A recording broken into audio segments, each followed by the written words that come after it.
Terima kasih buat kesempatan pagi hari ini saya dikasih kesempatan untuk sharing. Saya nggak khotbah Bapak Ibu, tapi saya mau sharing apa yang saya alami. Saya berterima kasih ya Bapak Ibu boleh ada di komunitas SBC ini. Saya bisa bertumbuh, saya terus belajar untuk mengupgrade hidup saya, untuk saya terus belajar, di mana saya masih banyak sekali kekurangan. Tadi lagu itu bagus banget yang kita nyanyikan bersama barusan, itu menyentuh hidup saya, hati saya, sampai saya nangis saudara. Memang selama ini kita sudah dininabobokkan dengan ajaran yang menurut saya meninabobokkan jemaat di gereja. Kita nggak sadar bahwa kita hidup di dunia ini cuman sementara, tapi yang dikejar justru yang sementara.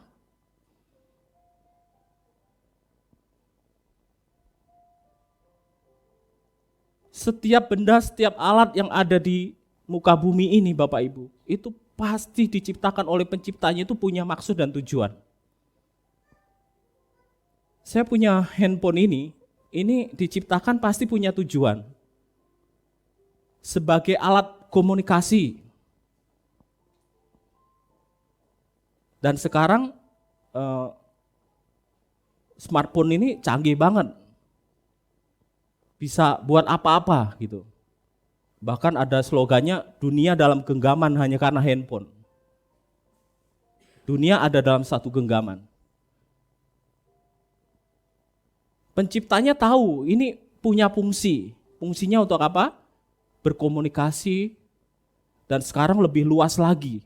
Bukan hanya sekedar komunikasi, tapi lebih luas lagi buat bekerja, buat aktivitas apapun, buat transaksi bisa dari sini. Segala macam. Dunia dalam genggaman. Nah, Bapak Ibu Saudara yang kekasih dalam Tuhan,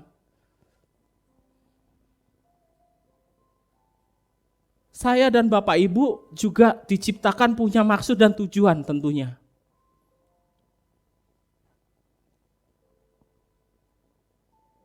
Untuk apa kita ada di bumi ini?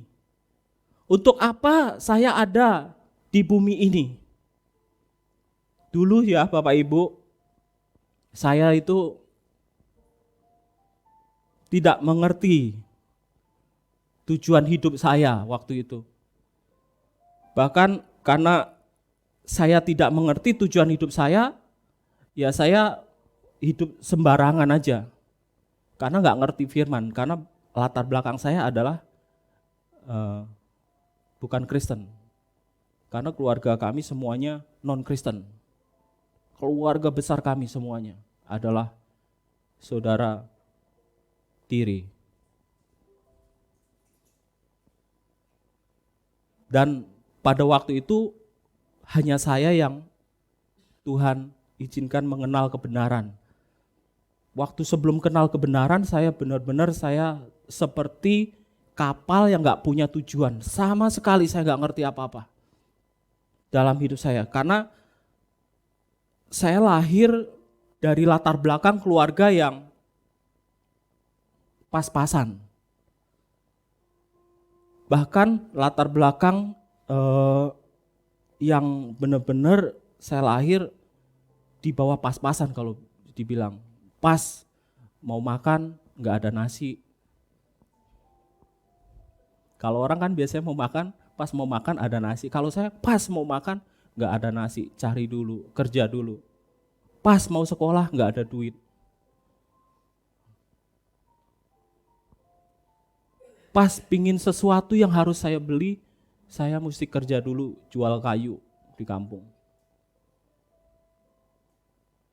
Papa mama saya cerai, berantem dari kecil sampai saya setua ini. Pak mama saya cerai, dan saya tumbuh menjadi anak yang gak punya tujuan hidup sama sekali. Minder, kuper, semuanya ada di saya.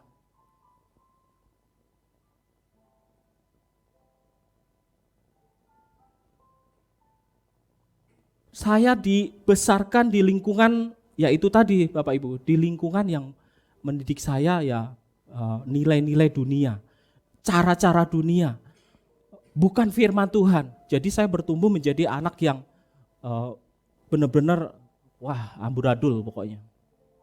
Amburadul sekali. Dan saya tidak tahu tujuan dan tidak mengerti orientasi hidup saya ketika itu. Apakah yang harus saya lakukan, orientasi apa yang harus saya kerjakan ketika saya ada lahir di bumi ini. Saya hanya melakukan rutinitas kegiatan, bahkan saya menjadi anak yang nakal. Bertumbuh jadi anak yang nakal. Saya anak pertama, nakal sekali.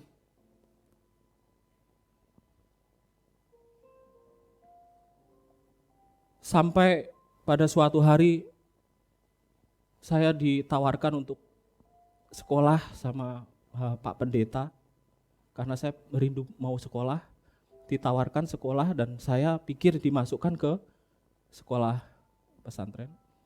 Tapi ternyata panti asuhan, ya sama Bang Marno kita Bang, latar belakangnya sama, anak panti. Dimasukkan ke panti asuhan, di situ saya pikir, aduh wah, yang penting bisa sekolah. Benar Bapak Ibu, saya di sana saya dididik dengan nilai-nilai Kristen, dengan cara-cara Kristen. Saya tetap waktu itu tidak tahu tujuan dan orientasi hidup saya apa. Orientasi di sini bisa diartikan sebagai kecenderungan atau arah atau tujuan seseorang, bagaimana seseorang harus bersikap atau bertindak sesuai dengan tujuan dan arahnya tersebut. Saya nggak ngerti apa yang harus saya lakukan, apa yang harus saya kerjakan, saya nggak ngerti Bapak Ibu. Jadi saya ngalir. Teman-teman kesini, saya kesini. Orang-orang melakukan ini, saya melakukan ini. Nggak ada bedanya pokoknya waktu itu sama anak-anak dunia. Saya mengerjakan itu.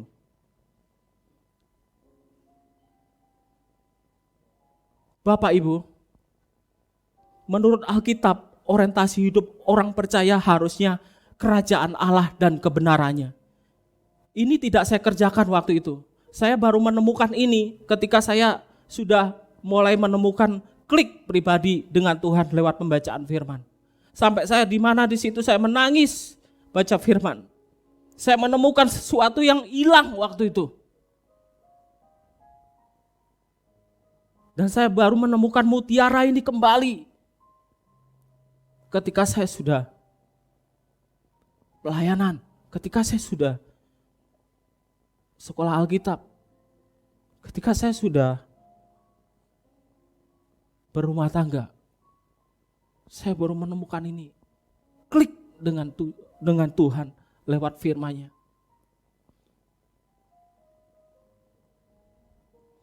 Orientasi kita sebagai orang percaya Bapak Ibu, bukan pemenuhan kebutuhan jasmani dan memuaskan keinginan daging.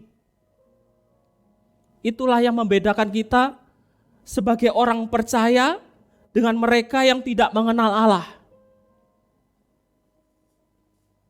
Matius 6 ayat 32-33.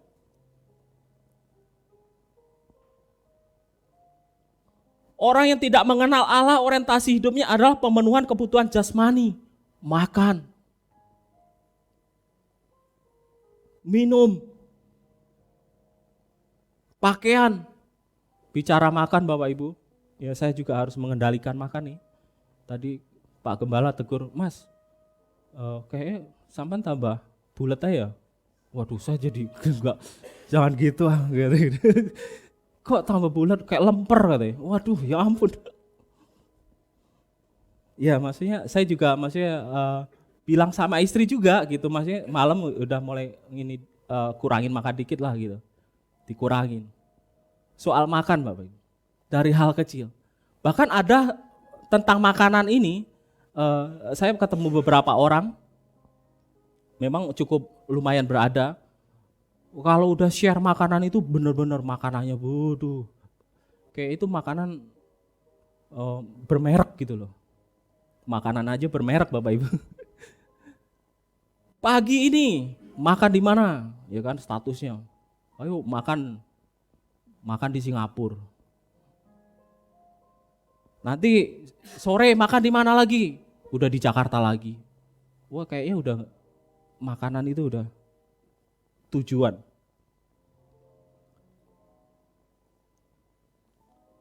Semua itu dicari orang-orang yang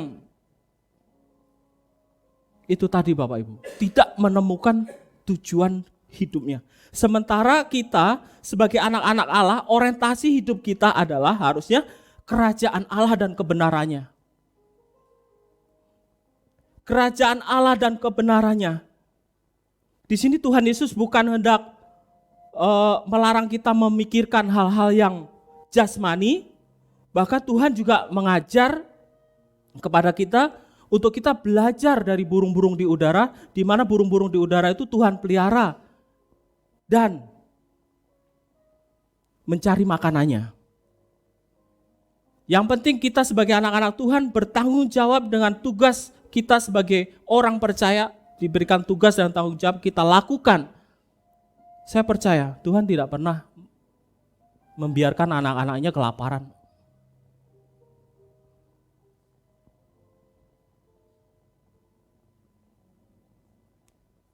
Tuhan Yesus sendiri Bapak Ibu, waktu Tuhan Yesus melayani, Tuhan Yesus tidak pernah mengecilkan peranan kebutuhan jasmani ini. Tuhan Yesus terbukti ketika itu bahwa Yesus peduli dengan orang-orang yang datang minta makan, Tuhan kasih makan, jangan pulang dulu, kasih makan dulu. Bahkan yang sakit juga Tuhan sembuhkan. Yang lapar Tuhan kasih makan sampai kenyang. Namun hal tersebut bukan menjadi tujuan Bapak Ibu. Kita sebagai orang percaya. Bukan tujuan atau orientasi kita sebagai umat Allah.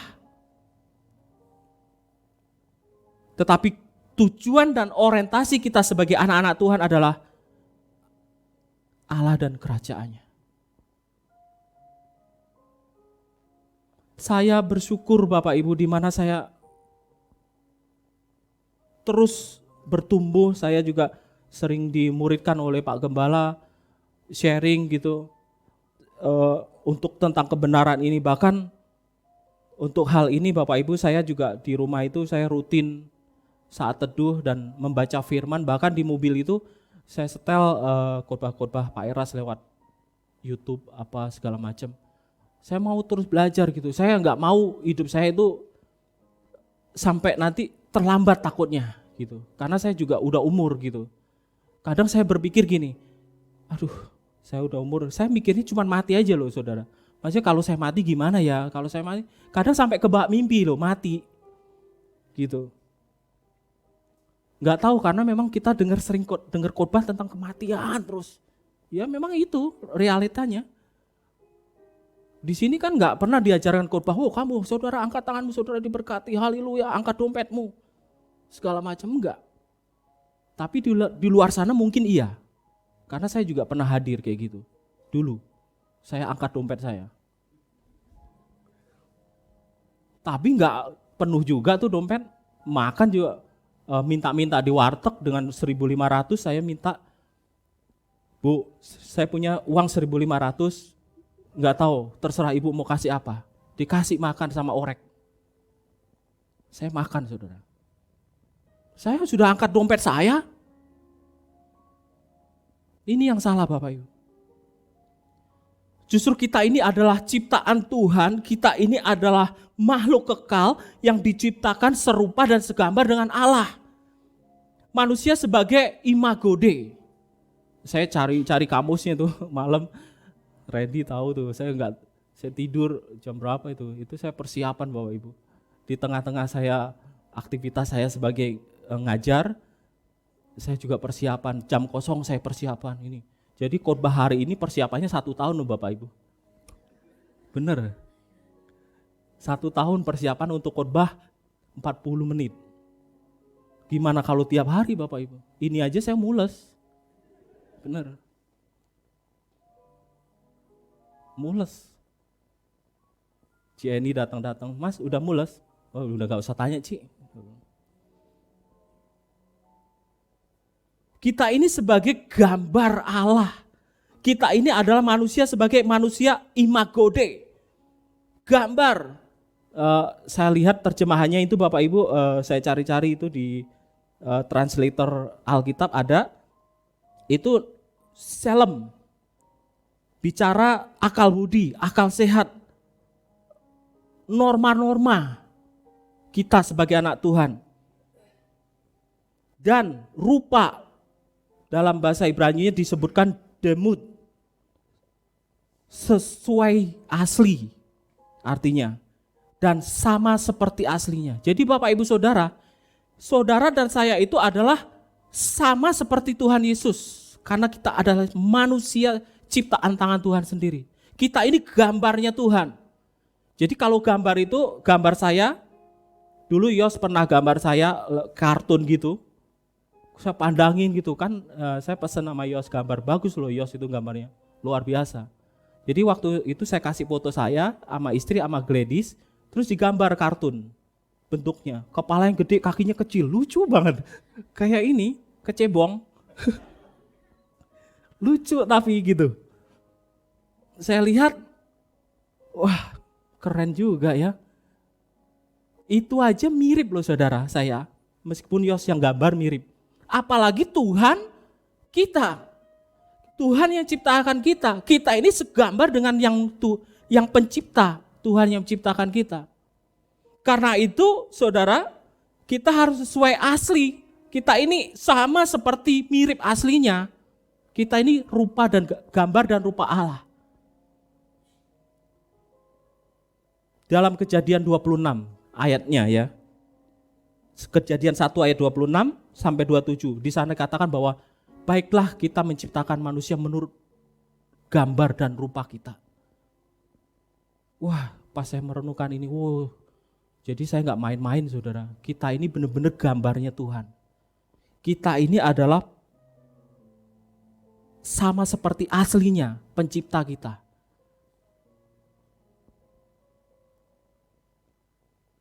Tapi yang menjadi masalahnya Bapak Ibu sekarang ini, manusia sudah menurunkan derajatnya.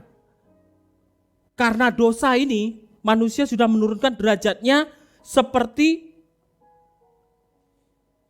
binatang. Kalau jika kita sebagai manusia hanya melulu mengurus tubuh, menjalani siklus hidup ini sama seperti binatang, misalkan lahir, ya kan, besar, sekolah, kerja, habis itu sekolah, kerja, menikah, tua, habis tua ngapain? Sakit-sakitan, mati. Kalau hanya seperti itu, ya kita nggak ada ubahnya sama tumbuh-tumbuhan atau binatang. Lahir, besar, sekolah, kerja, menikah, punya anak, tua, sakit-sakitan. Udah siklusnya gitu aja. Rata-rata manusia tuh kalau nggak menemukan tujuan Tuhan dalam hidupnya, mau ngapain, nggak ngerti, ya itu aja. Paling larinya ke situ-situ aja. Udah circle saudara, udah begitu. Mati, selesai. Kalau binatang mati, selesai perjalanan hidupnya. Tetapi kalau kita mati, itu bukan selesai saudara. Justru itu adalah awal kehidupan yang sesungguhnya. Belakangan ini banyak orang mati ya saudara. Banyak orang yang dipanggil Tuhan. Belum lama kita dengar yang kejadian pesawat. Terus habis itu bos saya sendiri, itu saya nganggapnya opa sih udah. Opa saya udah, Willy Sumantri. Karena kami punya hubungan dekat gitu, udah manggilnya juga opa. Terus belum lama juga papa dari teman kita jemaat di tempat ini. Kematian bukan akhir buat kita orang percaya, tapi kematian adalah justru awal kehidupan yang sesungguhnya yang akan kita jalani miliaran tahun, ribuan tahun, bahkan kekal selama-lamanya. Kalau kita sudah salah mengisi hidup kita di bumi ini, kita akan menyesal senyesal-nyesalnya. Kita akan benar-benar udah gak bisa berbuat apa-apa. Kita akan meratap, menyesal.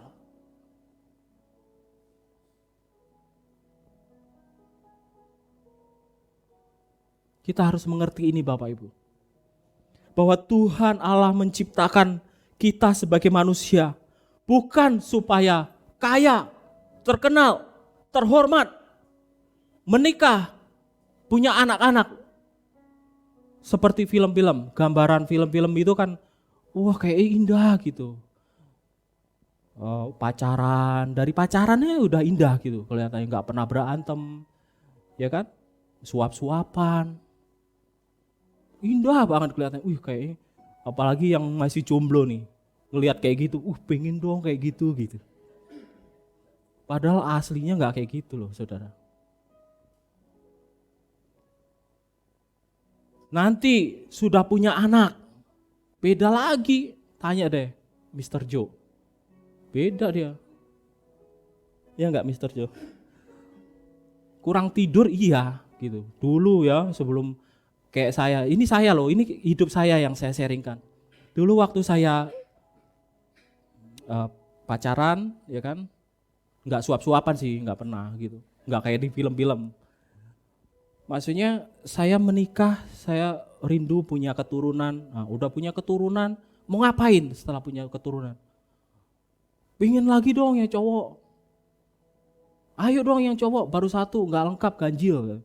Orang mobil aja ganjil genap, masa kamu ganjil terus gitu. Enggak penting buat saya itu.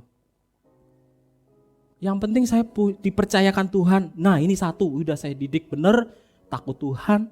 Anak ini takut Tuhan, jadi berkat buat orang, itu aja.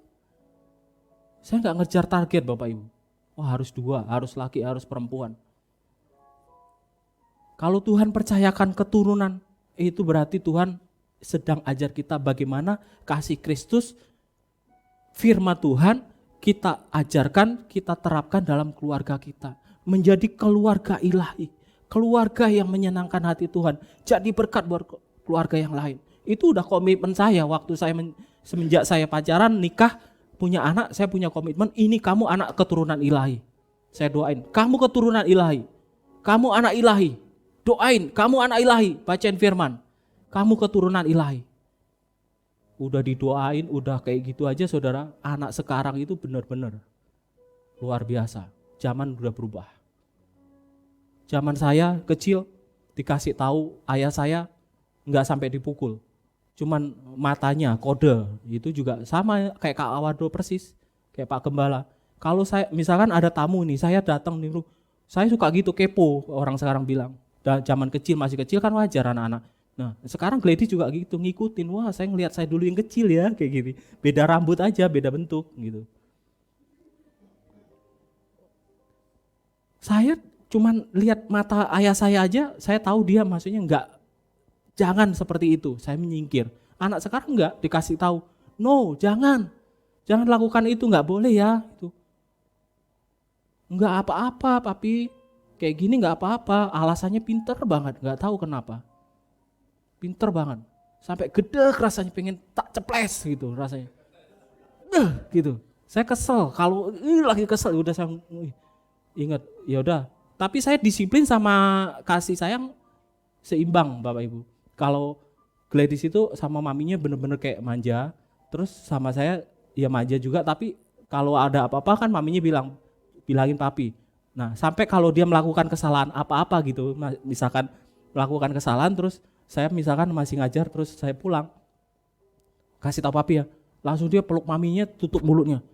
Maminya mulutnya ditutup, dibilang, mami nggak boleh bilang. Terus saya penasaran jadinya, kenapa? Udah, mami nggak boleh bilang sampai nangis. Jadi kita disiplin sama pelukan kasih sayang harus seimbang. Allah menciptakan manusia untuk kemuliaannya Bapak Ibu. Untuk maksud yang mulia. Yang Allah sudah rencanakan sejak semula. Yesaya 43 ayat 7, Efesus 2 ayat 10. Namun karena akibat dosa ini Bapak Ibu, manusia telah bergeser. Bergeser dari maksud dan tujuan Allah menciptakan mereka. Hidup mereka tidak lagi digerakkan oleh rencana atau tujuan ilahi. Tetapi mereka digerakkan oleh hal-hal yang sifatnya hawa nafsu, rasa bersalah, ketakutan. Hawa nafsu tuh gini, maksudnya saya mau melakukan sesuatu, wah ini pokoknya saya harus capek ini. Saya harus ini punya target. Misalkan ya, saya mau jadi orang yang konglomerat, bukan kolong melarat. Konglomerat. Saya mau ngerjakan target ini. Pokoknya apapun saya halalkan dengan semua cara. Yang penting saya kaya. Mungkin saudara melakukan juga karena rasa takut, misalkan rasa takut. Saudara ke gereja karena saudara takut nanti nggak diberkati. Saudara ke gereja karena saudara takut nanti apa kata orang. Saudara ke gereja, saudara melayani karena hanya takut apa nanti kata orang kalau nggak melayani. Saudara melakukan sesuatu didasarkan rasa takut omongan orang. Bukan itu saudara. Lalu bagaimana kita dapat memenuhi tujuan Allah dalam hidup kita? Bagaimana kita dapat hidup memuliakan Allah? Kita dapat memuliakan Allah, hidup sesuai dengan tujuan Allah ketika kita menyembah Dia. Ini yang penting Bapak Ibu.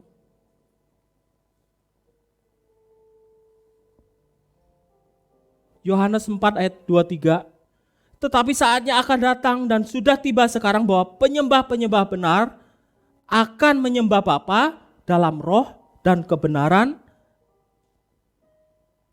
dan sebab Bapa menghendaki penyembah-penyembah yang demikian.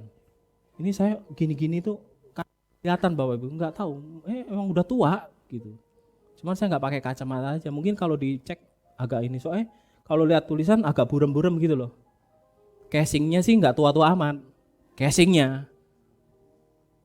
Tapi kalau saudara zaman dulu itu kan ada namanya lagu yang saya suka tuh, zaman dulu gini. Mengapa aku terlahir ke dunia ini hanya menanggung beban duka dan derita. Itu saya resapi.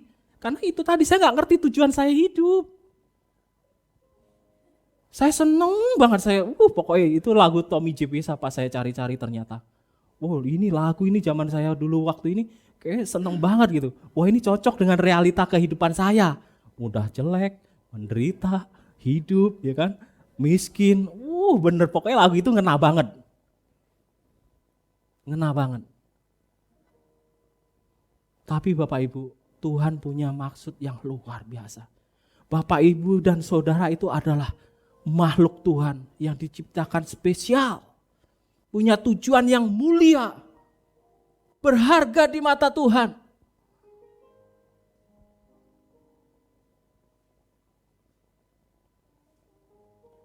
Kita dapat memenuhi tujuan Allah. Kita tahu kita mau ngapain di bumi ini. Kita tahu kita mau lakukan apa di bumi ini. Ketika kita menyembah Dia, punya hubungan yang intim dengan Tuhan.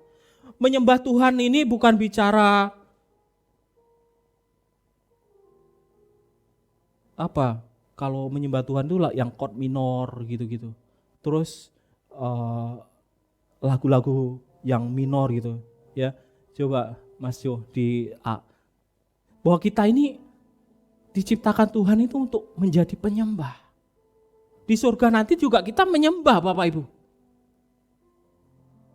Kita itu di bumi ini latihan untuk kita menuju ke sana. Dan saya juga melatih diri saya. Saya melatih diri saya ketika saya di macet, di mana saya connect sama Tuhan menyembah. Tuhan katakan, hidup kita adalah penyembahan. Katakan, dan ku ingin mengenalmu Tuhan lebih dalam dari semua yang ku kenal. Tiada kasih yang melebihimu. Ku ada untuk menjadi penyembahmu. Coba nyanyikan bersama-sama. Dan ku ingin mengenalmu Tuhan, lebih dalam dari semua yang ku kenal. Tiada kasih yang melebihimu. Ku ada untuk menjadi penyembahmu. Ini ngena banget sama saya, saudara. Bahwa kita ada di bumi ini mau menyenangkan hati Tuhan lewat apa? Ya kita satu hubungannya ya kita harus menyembah Tuhan yang ciptakan kita. Penyembahan bukan tentang musik atau lagu atau tempo tertentu. Penyembahan juga bukan tentang kita, perasaan dan kesenangan kita. Tetapi penyembahan itu tentang Tuhan dan perasaannya. Gimana kita bisa menyenangkan perasaan Tuhan? Kita bisa menyembah Tuhan lewat hidup kita, pekerjaan kita. Kita bisa menyembah Tuhan lewat apapun dan dimanapun. Tidak terbatas ruang waktu. Dimanapun saudara bisa menyembah. Tidak harus dengan gitar, tidak harus dengan chord-chord minor. Tapi hidup saudara adalah penyembahan. Tapi gereja sekarang udah banyak salah. Terutama propetik. Kalau udah penyembahan harusnya minor. Biar melo gitu. Kalau udah melo nangis gitu kayak seneng gitu memimpin pujian. Terus. Urapannya hadir di tempat ini. Haleluya. Terima.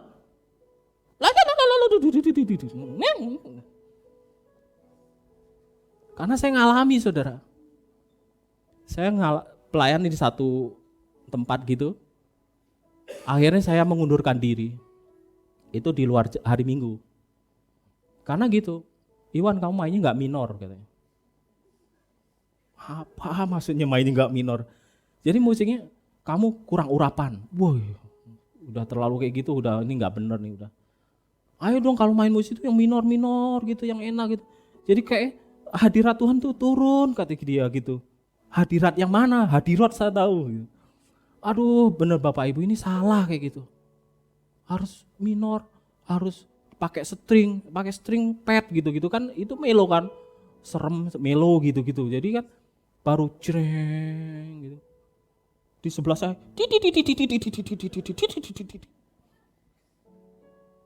saya main musik saudara, itu kan memang di luar ibadah jadi bentuknya melingkar gitu loh. Duduknya melingkar, terus saya pas itu rutin aja lah karena dia yang punya otoritas, saya kasih chord-chord yang minor gitu.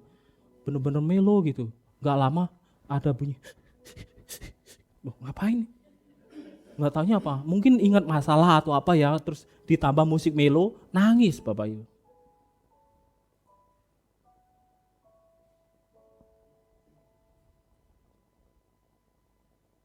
Hidup kita adalah penyembahan Bapak Ibu.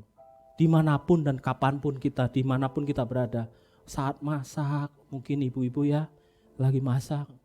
Sambil menyanyi, sambil menyembah Tuhan. Gak harus merem saudara. Lagi masak merem nanti kebakar rambutnya. Atau lagi nyetir mobil, gak harus merem. Nanti saudara ada di tempat lain kalau merem. Saya juga lakukan itu, saya belajar Bapak Ibu. Saya sharing ini supaya yuk kita ini di bumi ini latihan. Di bumi ini kita sementara.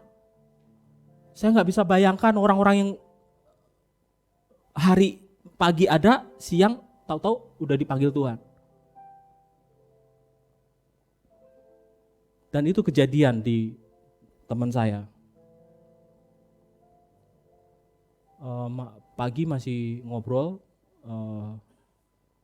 ngomong-ngomong gitu, saya mau bisnis ini. Karena dia pulang pergi kan, bisnis. Dia bagian teman dari istri saya dan saya tahu juga. bisnis Jakarta, Pangkal Pinang, Jakarta, Pangkal Pinang. Pagi-pagi mau ngejar waktu ceritanya Bapak Ibu. Buru-buru, masuk. Wah, hari itu dia senang mau dapat bisnis. Sukacita, ceria, berangkat pagi-pagi menuju bandara. Sampai hari ini gak tahu rimbanya di mana. Hilang. Kita gak ngerti kan? Tapi kalau kita hidup ini persiapan, kita sudah siapkan, kita tahu siapa yang kita sembah, Bapak Ibu. Kita akan melakukan terus, kita akan connect dengan Tuhan, kita akan terus sembah Tuhan dimanapun kita ada. Terus kita akan melakukan yang terbaik dalam hidup kita, supaya kita terus belajar, bertanggung jawab dengan keselamatan yang Tuhan sudah beri. Hidup ini mampir ngombe, ya kan?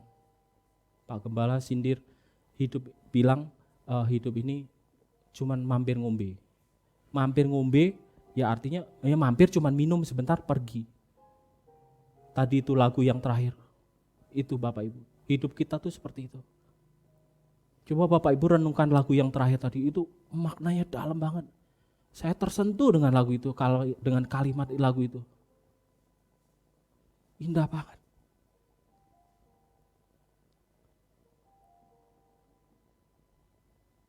Bapak Ibu Saudara yang kekasih dalam Tuhan, kita harus menemukan tujuan itu.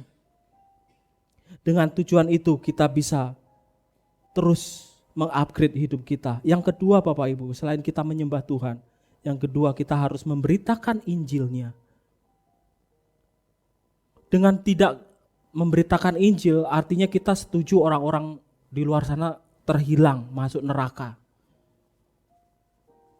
Dan kalau kita tidak memberitakan Injil, artinya saudara, kita menunjukkan ketidaktaatan kita sama Bapa di surga, Tuhan. Tuhan mengamanatkan bahwa pergi ke seluruh bumi beritakan Injil, Matius 28 ayat 19-20. Kalau kita nggak memberitakan Injil, kita nggak pergi, kita nggak melakukan ini, kita menjadi orang yang sebenarnya setuju kalau orang-orang sana itu masuk neraka. Tapi saya berharap kita semua juga memberitakan Injil. Memberitakan Injil ini bukan tugas Pak Gembala, bukan tugas penginjil, bukan tugas pendeta. Tapi semua saya dan saudara memberitakan Injil dimanapun berada. Ini saya lakukan Bapak Ibu, kan saya ketemu sama tiap hari itu sama orang-orang yang berbeda gitu. Lumayan 30 menit itu saya ketemu, ngobrol. Nah di situ saya bisa memberitakan Injil. Di tengah-tengah saya ngajar itu kalau sudah selesai ngobrol gitu. Kadang bahkan ada yang sampai kayak konseling apa segala macam. Karena saya tahu ini orang kayaknya gak beres nih. Pas saya kasih, kamu kenapa gitu? Langsung cerotot Bapak Ibu. Ngasih tahu bahwa dia, oh ya gini Kak, aku gini, apa aku cerai, apa gini, aku jadi anak yang minder, aku ini.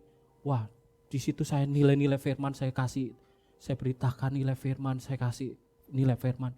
Sampai anak itu gimana ya? Sama saya itu deket banget.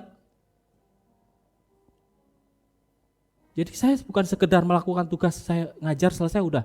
Saya di situ saya bisa memberitakan Injil. Saya bisa menyampaikan kebenaran firman Tuhan. Dimanapun Bapak Ibu.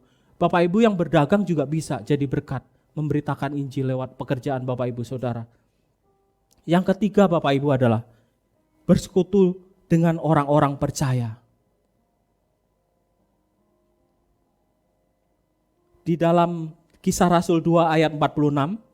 Dengan bertekun dan dengan sehati mereka berkumpul tiap-tiap hari dalam bait Allah, mereka memecahkan roti di rumah masing-masing secara bergilir dan makan bersama-sama dengan gembira, dengan tulus hati. Ini jemaat mula-mula waktu itu yang dikerjakan.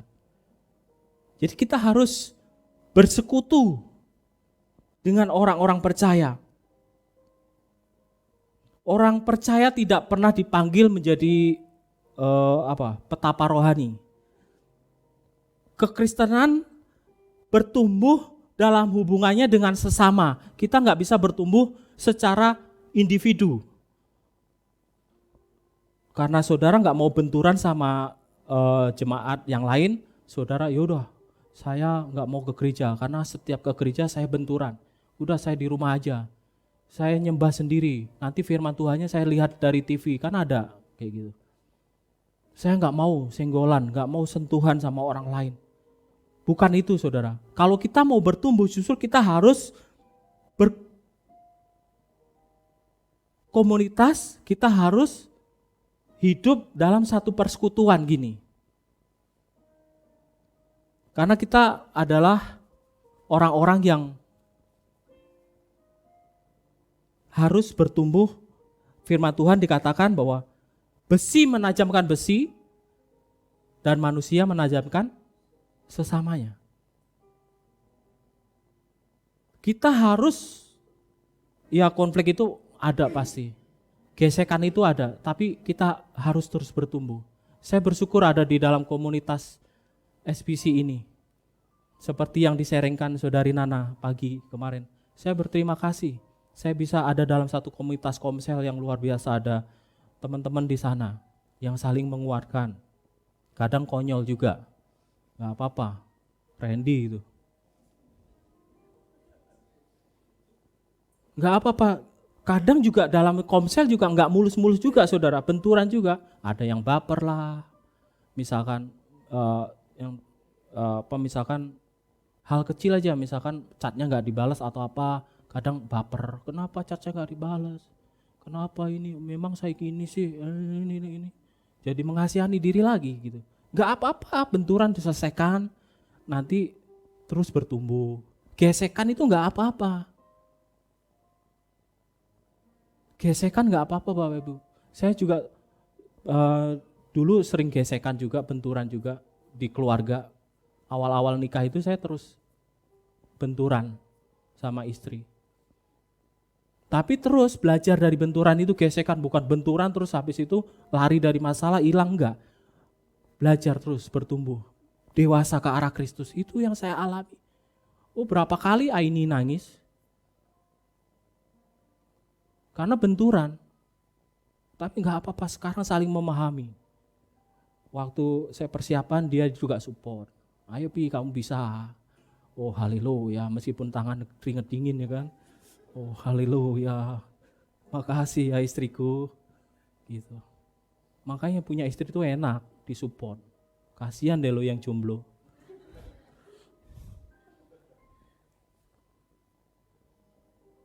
Benar-benar saudara, kalau kita mau hidup seturut kehendak Tuhan dan menyenangkan Tuhan, kita harus hidup dalam satu komunitas. Kita nggak bisa hidup sebagai petapa rohani, orang Kristen. Di sini di gereja ini ada fasilitas-fasilitas, ada komsel, terus ada ibadah-ibadah seperti ini, dan ada panduan kehidupan. Fasilitas-fasilitas ini yang membuat kita terus bertumbuh. Saudara tidak bisa hanya sekedar datang pagi seperti ini untuk duduk menghangatkan kursi gereja, lalu saudara terima pulang. Nanti minggu depan kesini lagi ngangetin kursi yang sama, pulang lagi. Kalau ada telurnya netes. Anget soalnya. Enggak bisa seperti itu saudara. Kita harus terus berkomunitas, kita harus terus menggunakan fasilitas yang ada. Komsel, kita belajar di sana. Belajar di komsel itu kita bisa belajar berdoa. Ya kan, yang nggak bisa doa tadinya, belajar doa. Randy tadinya nggak bisa doa loh itu. Wah sekarang doanya udah kayak pendeta. Terus Kak Samuel, doanya juga udah bisa. Dulu mana mau suruh doa. Kalau mau doa ini pura-pura kencing dia. Biar gak ditunjuk. Ke belakang gitu maksudnya. Saya lihat kita kalau mau ada dalam satu komunitas tuh, saya melihat sendiri Bapak Ibu pertumbuhannya.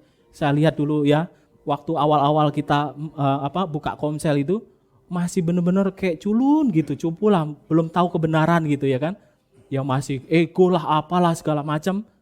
Dan pertumbuhannya saya lihat sendiri, kayak di komsel kami itu ada keluarga Sugi, keluarga Mas Ari, itu saya lihat pertumbuhannya luar biasa. Mas Aris itu dari Katolik, Toto. Tapi dia mau belajar, dia mau ini renungkan firman. Dia tuh rajin, tiap pagi itu doa, baca firman. Karena kita di Komsel itu membahas firman. Kita di Komsel nggak bahas apa-apa, kita bahas firman. Dan saudara seminggu ini ngapain, dapat apa? Di firman apa yang saudara sedang kerjakan? Komsel bahas firman, kita nggak bahas yang lain. Terus bertumbuh, ada sarana-sarana di mana kita bisa bertumbuh. Masalahnya banyak sekarang jemaat latah. Pelayan-pelayan Tuhan latah. Pernah saya alami. Saya pernah main di satu gereja. Latah. Ayo sore-sore buat Tuhan, haleluya. Nyanyi. Udah bikinnya udah nyanyi 1 lagu, 2 lagu penyembahan, 2 lagu praise, udah selesai. Bisa bertumbuh pikirnya. Bukan, belum itu belum, nanti belum tumbuh saudara. Kita harus berkomunitas, terus Komsel, baca firman, renungan-renungan yang dibagikan oleh Pak Gembala, dibaca, direnungkan. Jangan direnungkan terus merem, tidur bablas, jangan. Direnungkan, benar-benar direnungkan, dibaca, diulang, kalau saya gitu. Secara ya saudara, saya kan juga jamnya padat, kayak kemarin tuh saya Jumat tuh padat banget itu. Gara-garanya ya memang ada jam yang molor karena saya pelayanan di SCTV kan. Itu selesainya molor. Jadi sampai saya nggak sempat makan siang. Dan sore saya itu ngajar tuh full. Habis itu saya langsung Komsel. Komselnya di sini di Tangerang, saya di Tanjung Duren. Berjuang dengan macet, dengan lelah, capek. Rasanya kayak nggak mau komunitas, maunya tidur. Pengennya tidur, tapi saya lakukan itu karena apa? Saya mau bertumbuh, saya mau ini ngikis ini saya loh. Badan saya ini saya mau kikis. Bener, saya cerita sama siapa? Randy, sama Sugi, sama Bro Samuel. Saya capek loh teman-teman. Ini saya tadinya, bener-bener kayak saya lelah banget. Saya pengennya nggak Komsel saya bener-bener. Tapi pas sudah sampai Komsel, sharing firman, seger lagi saya. Kayak dapat sesuatu yang baru ketemu teman-teman, seger lagi. Bicara firman Tuhan, terus dikeluarkan, seger lagi. Nyampe rumah, nggak bisa tidur, tadinya udah ngantuk banget. Bener, jadi kalau mau ngikutin daging Bapak Ibu, saya nggak mau Komsel. Kalau mau ngikutin daging, saya nggak mau, saya pengen pulang kerja, tidur, istirahat. Tapi saya melatih hidup saya. Di tengah kemacetan Jakarta, tahu sendiri, Jakarta sini kadang 2 jam loh. 2 jam. Tapi ya sudah, saya datang, nggak apa-apa teman-teman yang datang duluan, pimpin dulu, sharing dulu, nanti kita nimbrung lagi gitu. Saya aja nyampe udah malam Bapak Ibu itu, jam 9 kemarin, karena macet. Tapi saya mau melatih. Kalau secara manusia udah, malas udah jam segini juga. Ngapain gitu, tapi enggak, saya mau lakukan itu untuk supaya saya juga belajar bertumbuh. Bapak Ibu juga, saya berharap demikian. Yuk, yang belum Komsel, kita Komsel Bapak Ibu. Kita saling di situ. Ya, seperti jemaat mula-mula saling berbagi. Saling melayani, saling mendoakan. Di sana kita bisa semua saling merepotkan. Penting itu. Nggak apa-apa direpotin, ya kan? Waktu itu Bro Marno juga, sorry ya Mas merepotkan. Nggak apa-apa bro, kita kan harus saling merepotkan. Gitu ya Mas, iya gitu. Nanti satu saat saya repotkan juga gitu. Kita harus gitu Bapak Ibu Saudara, kita harus saling merepotkan. Ya, jadi jangan beranggapan kalau kita sudah menyanyikan lagu-lagu rohani, kita ada di tempat ini, WL, singer, dan kita sudah datang menghangatkan kursi gereja, kita sudah bertumbuh. Jangan, belum. Ada satu lagu begini. Ini lagu kekeluargaan juga.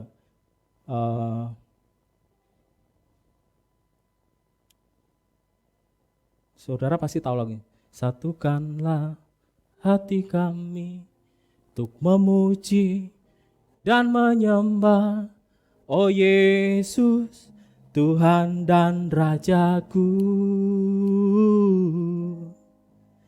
Eratkanlah tali kasih di antara kami semua, oh Yesus, Tuhan dan Rajaku.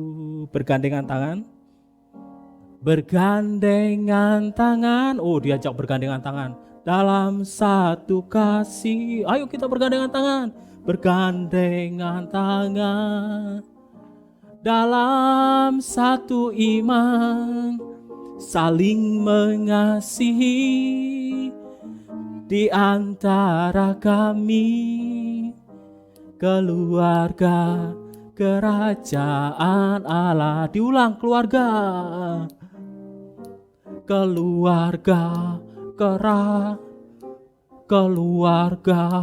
kerah gitu saudara.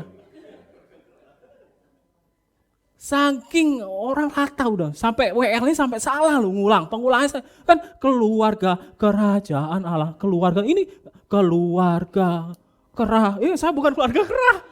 Waduh, kacau. Saudara pasti marah, saya timpuk Alkitab juga nih, saya bukan kerah, saya bilang. Aduh, saudara kalau kita mau bertumbuh kita harus ada dalam satu komunitas. Amin. Amin buat firman Tuhan. Tuhan memberkati kita semua.